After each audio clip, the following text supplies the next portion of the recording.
Thank you for staying with us for the news review. We'll be joined shortly by Dr. Kwame Asah-Asante, a political scientist and the director for the Center for European Studies at the University of Ghana. But kind courtesy of Endpoint Homeopathic Clinic, we're able to bring you this news review. Now, what are they offering you? Apart from ensuring that we can bring this news review to you, they are also granting you free prostate screening if you're a man, free female fertility screening as well if you're a woman.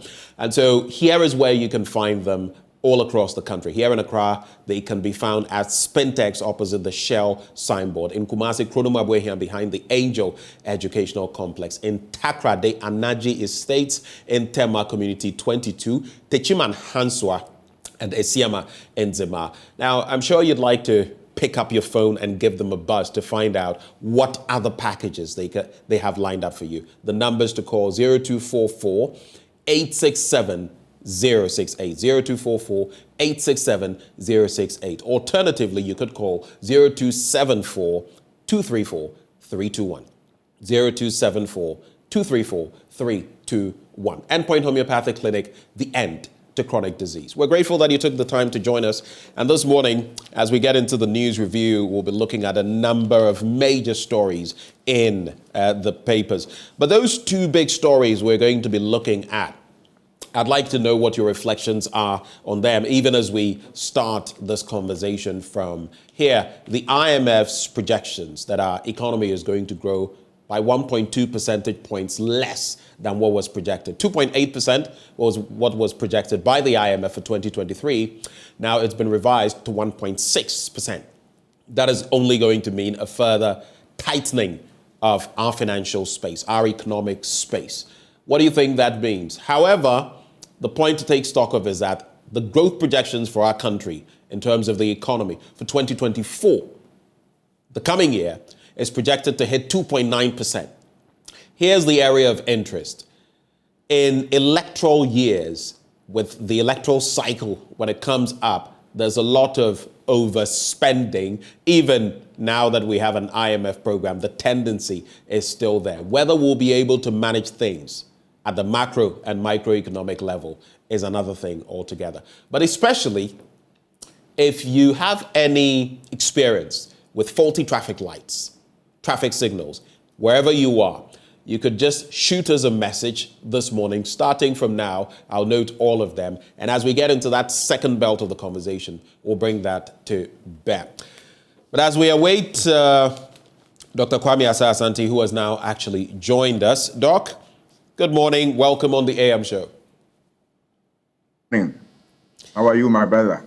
I am very well. I'm very well. I hope you are too. I'm okay. But for starters, you did mention about 40 traffic lights. Yes. I must say that I have not gone to the Accra City campus for some time now because they are writing exam. But there's one which is near the Holy Spirit Cathedral.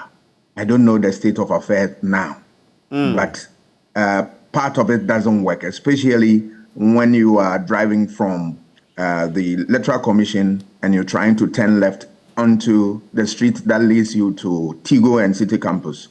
The left one doesn't work. You have to use your own discretion and drive. Can you imagine that? And it's been there since time immemorial.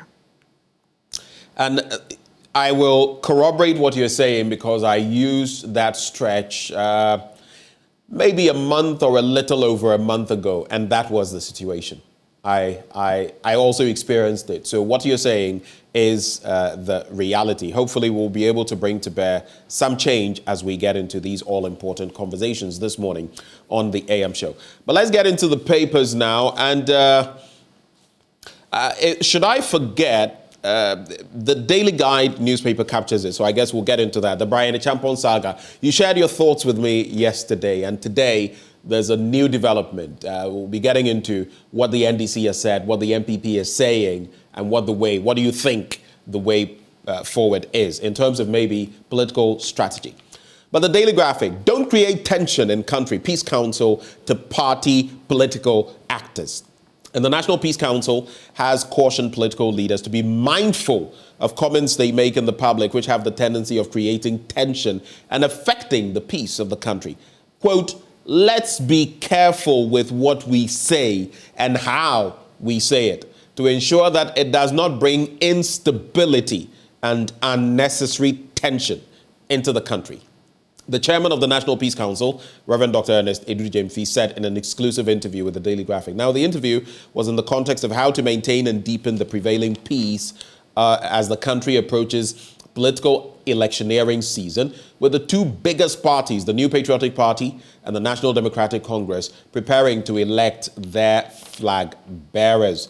Now, Reverend Edudzi-Dzemfi, who is also the executive president of the Ghana Baptist Convention and chancellor of the Ghana Baptist University College, disclosed that his outfit had received several footages of speeches from political actors, especially from the two main parties, threatening violence, which he noted was not in the best interest of the country and therefore had to be condemned by all to secure the country's peace and stability.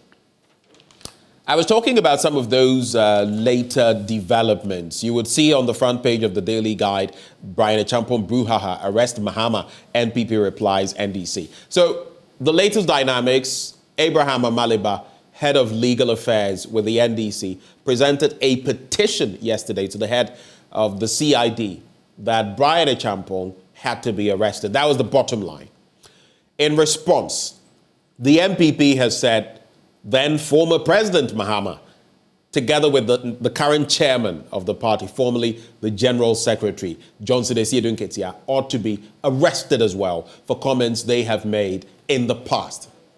I'm sure some would then stretch it and say, well, how about the current president and what he said, or die be die? Some would say he apologized for it, and someone else hasn't apologized for his or her utterances. But this merry-go-round, this political merry-go-round, how do you see it ending? I've noticed something.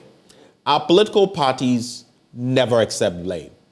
They never accept culpability. It's all about, oh, but he also did it. Oh, but she did it. And then the reaction was this way. Oh, but how about now? Why should the reaction be this way? I don't know what it bodes, but in one of the stories we took today, it is clear that if we continue on this trajectory, it can only result in turmoil for our country. What's your take, Doc? Yes. If you look at this problem, it has persisted, except that we as a state, we have not been serious about it. It is not only this year. You know, time and again, we experience these things. And the state, after election, we go to sleep. I recall the last election, some of us made suggestions as to the way forward to this problem. And I suggested that the way forward is get all the political parties together, they sign something that binds all of them, and then you want to make sure that whoever crosses the line, we all campaign against that individual. If it's a parliamentary candidate, we campaign against the person, and that don't vote for this person because he's crossed the line. If it's a presidential candidate, we do the same. We have not been punishing them enough.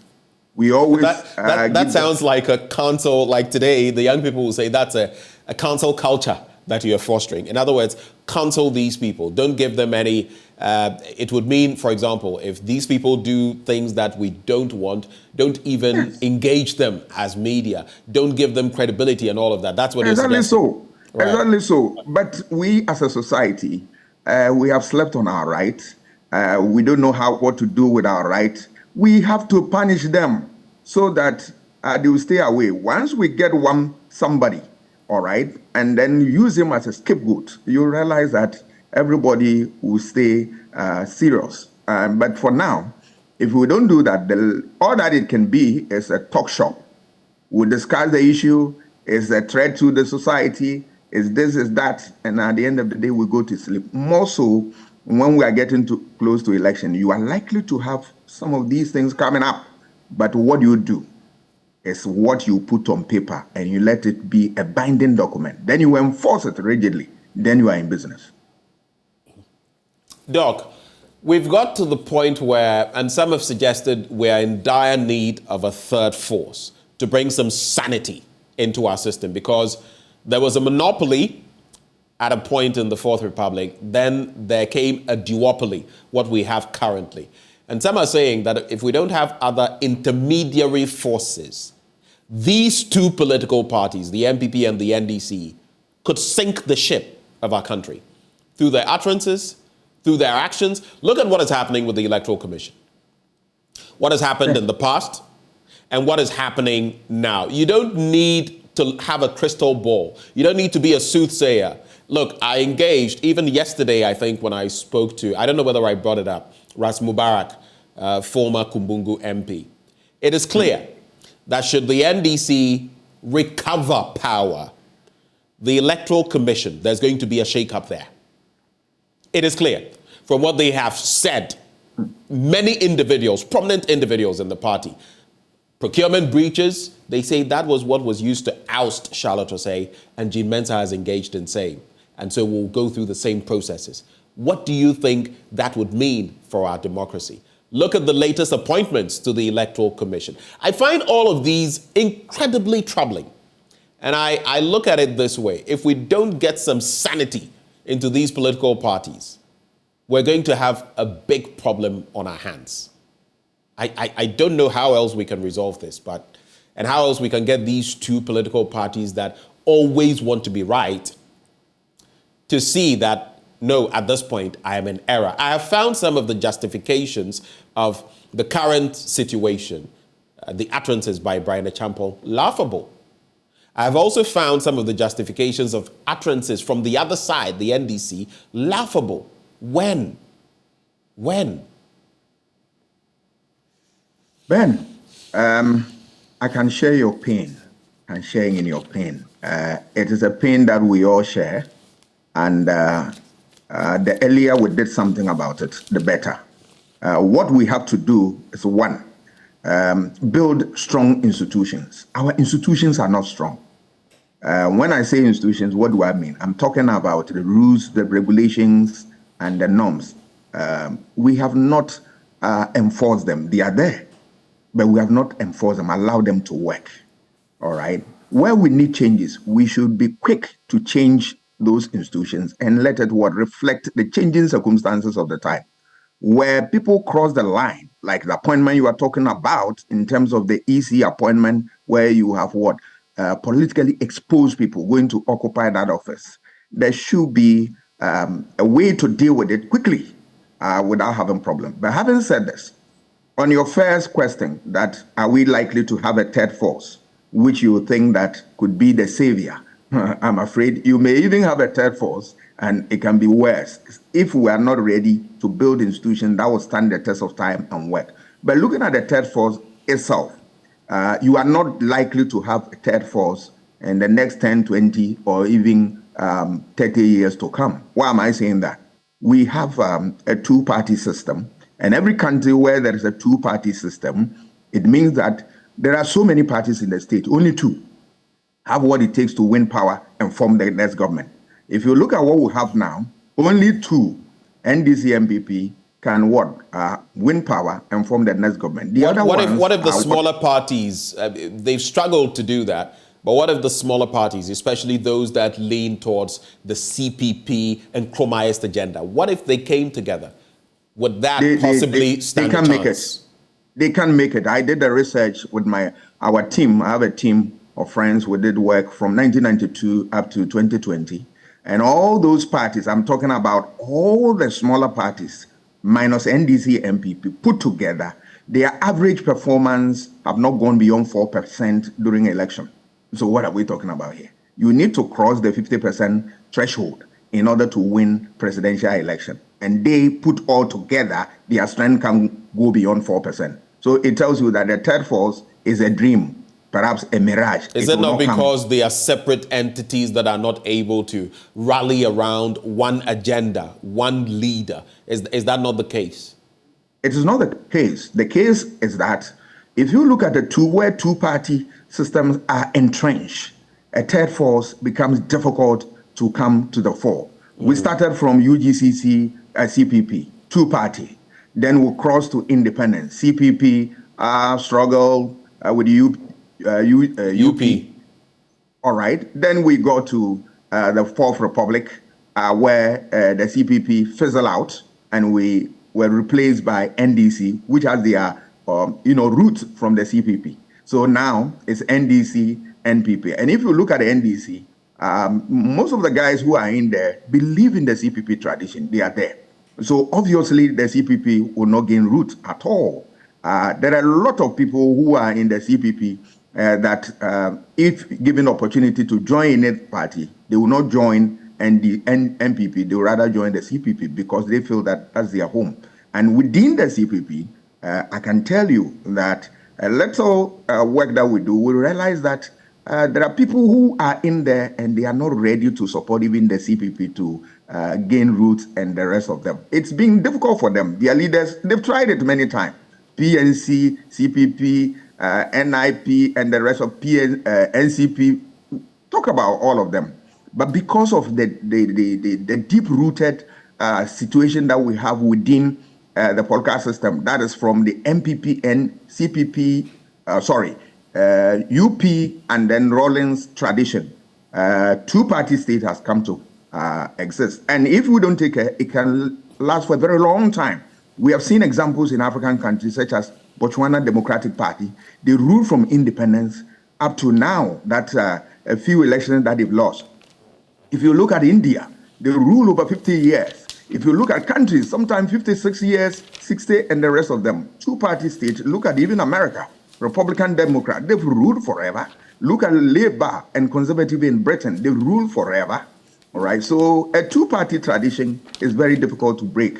All right, otherwise, then you are getting into a multi-party system where you end up in a coalition government that exists in Israel, Belgium, Germany, and the rest of them. Let's get into some other stories now. There's a particular story I'm looking for, something from Dr. Sam Jonah. It's the Daily Graphic advertises that it's on page 13, but the story is actually on page 20. I'll get into that and one or two more stories, and then we can wrap with the Daily Graphic. So, statesman, Sir Sam Essen Jonah, has urged policymakers to be more sensitive to the feelings and needs of the citizens as they initiate measures to navigate the difficult path of economic restructuring. He said this while addressing the challenges.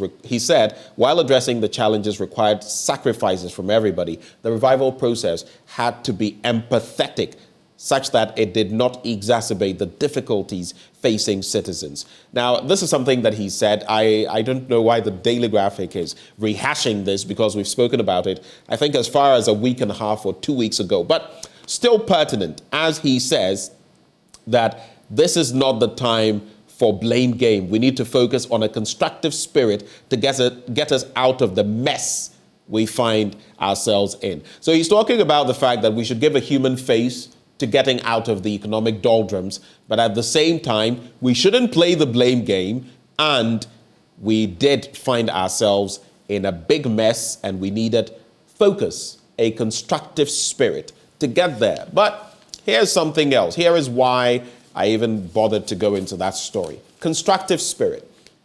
I remember when the former president, Mahama, was in power, and we were bashing him, nailing him. Some of those who are in power now were our friends. They liked what we were doing. They liked the fact that we were being journalists and holding the feet of leaders to the fire of accountability. Today, the shoe is on the reverse foot, and when you say anything, he's not being constructive. I have noticed that in other parts of the world, even when the likes of Emmanuel Macron go as far as triggering certain articles against the will of maybe the masses of the people, the demonstrations still ongoing and all of that, there are ways of doing things. I don't know what it is with our politicians, but I think they lack that finesse. They are too raw, too brutal. I'll go back to the political science you taught all of us. Thomas Hobbes. Life can be brutal, poor, nasty, brutish, and short. The Hobbesian kind of situation. Yeah. Our leaders, politically speaking, seem to be there. So constructiveness is lost on them. Yeah, it is a problem. One, because our politicians don't want to accommodate dissenting views. They don't want that. All that they want is glory. You praise them, all right, they are happy. But dissent is part of what? The political calculation. You need it all the time. They help you to sit well They help you to navigate your way, and then it can be very painful, but it doesn't matter. You need to have a big stomach to have that and bring it on board. All right. That tutorial, the political actors, they need that. They need a lot of political tutorial to be able to, navigate the business of government very well. Come to look at what Sir Jonah said. We should engage in constructive, programs and constructive criticism. That expression, I find a problem with it. What is constructive criticism? I should criticize you the way you want? Is that the definition? More often than not, if you look at it carefully, and that criticize me, but let me feel okay. But look, criticisms will come your way. Just be prepared for it. And that provided I don't cross the line, I am measured and tempered, and then I know I work within the framework of the law. And then we are good to go. All right. But I believe, and I believe strongly, in that what he said on that, don't, engage in blame game. I agree with him perfectly. Why? We don't need blame game now, because how we have arrived here, we need to get ourselves out of this place, and it doesn't require blame game at all. Now, all that you need is to be able to put your plan down and then make sure that you fix the problem we have. But of course, ensure that what plan that you bring out would really help us to address the problem, and at the same time, lessen the pain. As we are going towards IMF, we are likely to be confronted with a lot of difficult measures.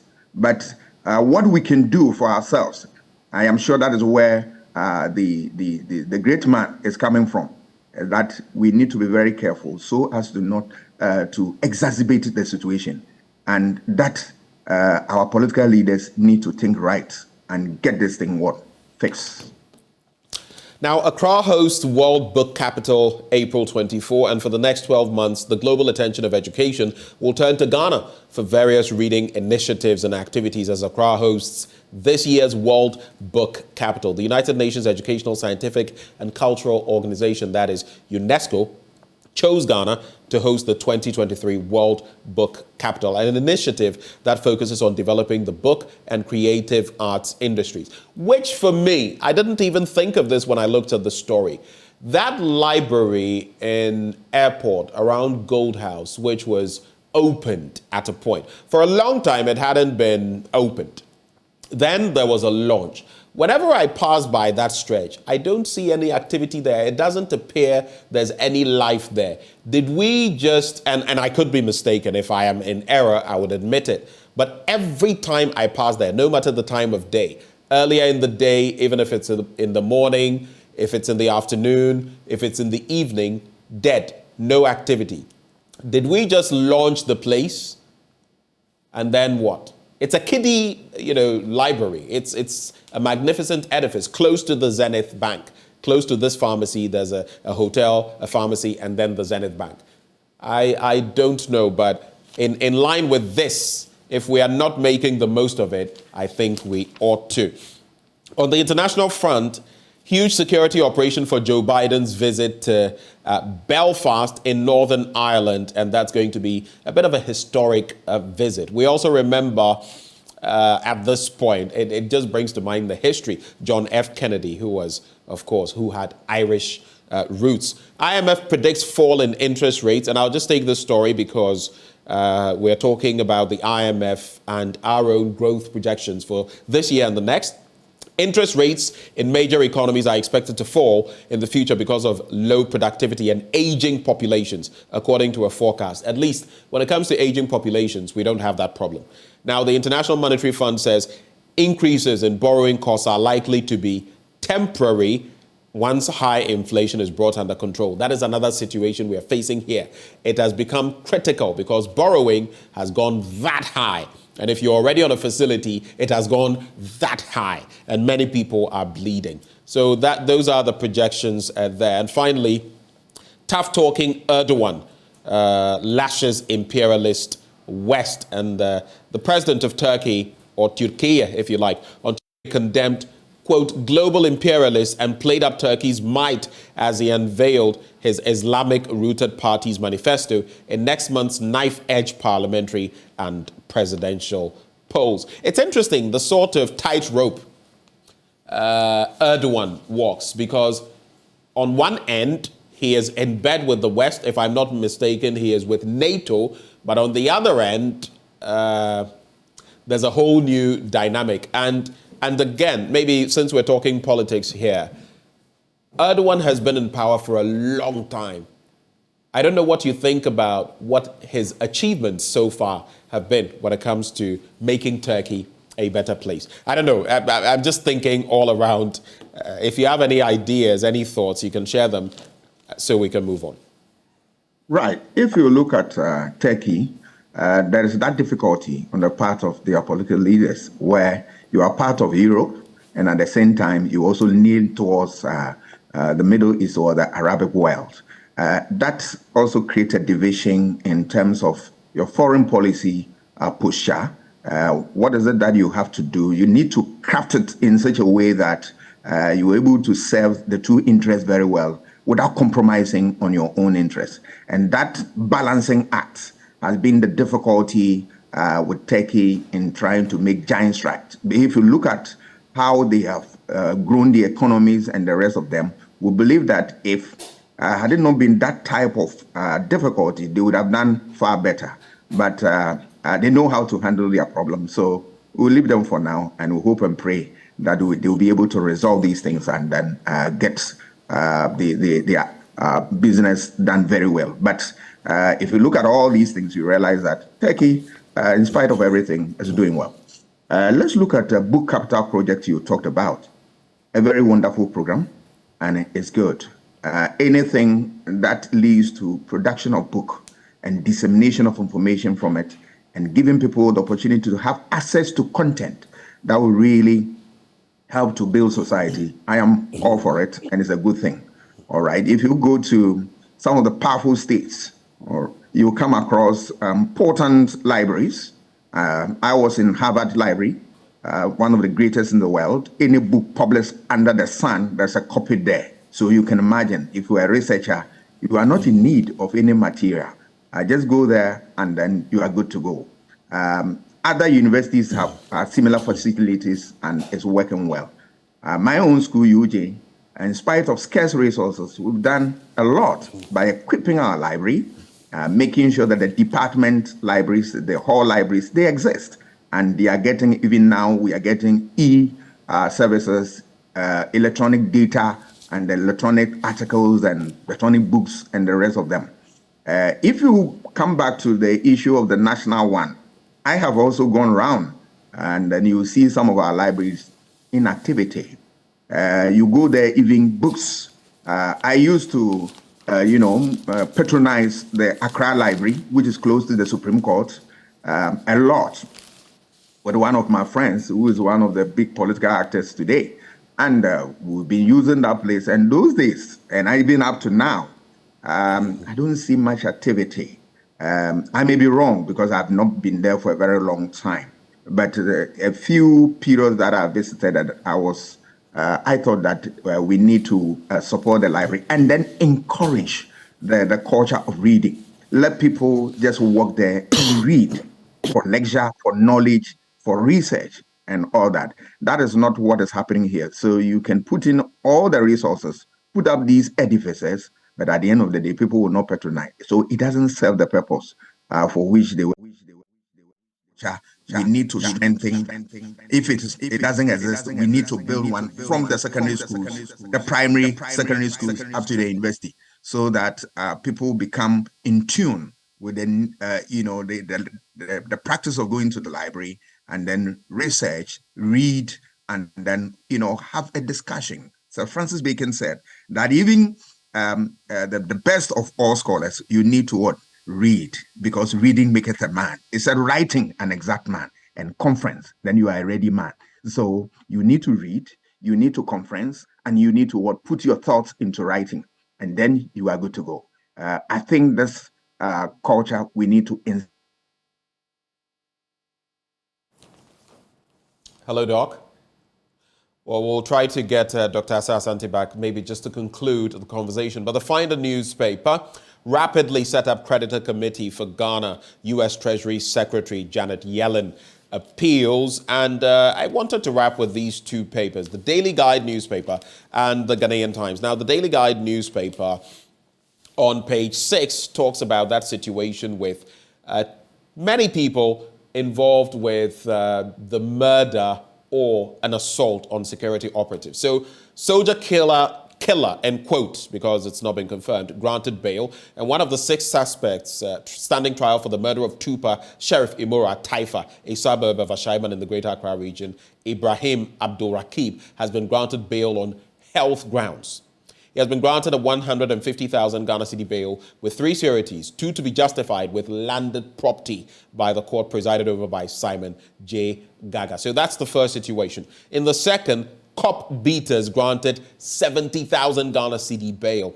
And the Ifiduase District Court in the Ashanti region has granted a 70,000 Ghana cedi bail to 7 persons who attacked a police officer on duty at Kumau. 1 other suspect is on the run. So initially 6 had been apprehended, 2 were on the run. Now the 7th has also been apprehended, and they've been slapped with that 70,000 Ghana cedi bail. Now when you get to the Ghanaian Times, 2 stories, and it's a wrap from us here. Farmer 39 to die by hanging for murder in 2017. It's been a while since we actualized capital punishment in our country. And the likes of Amnesty International and others would say we should actually get past it. There's also Let's Fight Corruption Nationwide, Apostle Nyamiche to Christians. Doc, welcome back. So let me just swing this by you so we can wrap. The Ghanaian Times newspaper, Let's Fight Corruption Nationwide, that's Apostle Nyamiche to Christians, the chairman of the Church of Pentecost, saying that. And in a secondary high court presided over by Justice Efia Nyako Edu Amankwa on Thursday sentenced Ibrahim James, a farmer at Fawokabra near Enchi in the Western North region, to death by hanging. He pleaded not guilty to the charge of murder, and he looked pensive while the judge delivered the sentence. It's the first time in a while that I've heard that capital punishment is going to be brought to bear. Quick thoughts on this, Doc, as we wrap? Yeah, I'll look at corruption. Right. It has been a difficult one for this country. And if you look at research, the literature, it is replete with a lot of corruption, research. Levine, who was a political scientist, and then he was also with my department, did a whole lot of work on corruption. We have seen that time and again. Political actors will always give us hope that they are ready to confront corruption. You recall President Kufuor, 0 tolerance for corruption. You recall Nana Akufo-Addo, I will protect the public purse. You cast your mind back into the Third Republic and the rest of them. Always there is the need to fight corruption, and you see political actors will not hesitate at all to let the people know that they want to fight corruption. But when it comes to the real action, they chicken out, they run away. Later, you remember when corruption cases became numerous in Kufuor's government. You heard his answer. All right. Now, this government doesn't talk about the fight against corruption anymore. Look at Transparency International, and you realize that our fight has not been that effective. If you look at where the NDC John Mahama ended, all right, and where we are now, it tells you that since 2020, and then 2023, we have not made significant progress. Right. The 43% is what we are hovering about. And remember that the closer you are to 0, the more corrupt you are. Yeah. Or your inability to fight corruption. I believe that this problem will be taken seriously and addressed head on. Look at the money that slipped through our fingers through corruption. $3 billion. The Ghana Integrity Initiative gives us this idea. And look at what we are receiving from the IMF. If we fight corruption and fight it very well, will reduce some of the lingering challenges we have in our governance system. And then we'll create the fiscal space for us to generate resources and manage our business well without going to entangle ourselves with conditionalities from the World Bank and the rest of them. I think it is incumbent upon us as a society that we need to do this and do it for ourselves, not for anybody, and ensure that corruption is nipped in the bud. If you fail to do that, I'm afraid we're likely to have problems, and every time we run to the IMF World Bank. Remember that no lunch is free. No lunch is free. You remind me of back then in the classroom. Dr. Kwame Asah-Asante, thank you so much. Political scientist, director for the Center for European Studies at the University of Ghana. We wish you a very good day, sir. And he joined us for the news review. It also reminds me of what he just said, because the IMF, in downgrading our growth projections as a country, also talks about fiscal slippages. How do we deal with that? Well, just to cap off the conversation, this segment is brought to you by Endpoint Homeopathic Clinic. They are offering you free prostate screening, free female fertility screening. Locate them in Accra, Spintex opposite the Shell signboard, in Kumasi, Kronoma Buehia behind the Angel Educational Complex. There's also Takrady Anaji Estate, Tema Community 22, Techiman Hanswa, and Esiama Enzima. The call lines 0244 867 068 or 0274 234 321. Endpoint Homeopathic Clinic, the end to chronic disease. And that's how we end the news review. But up next, we serve you sports.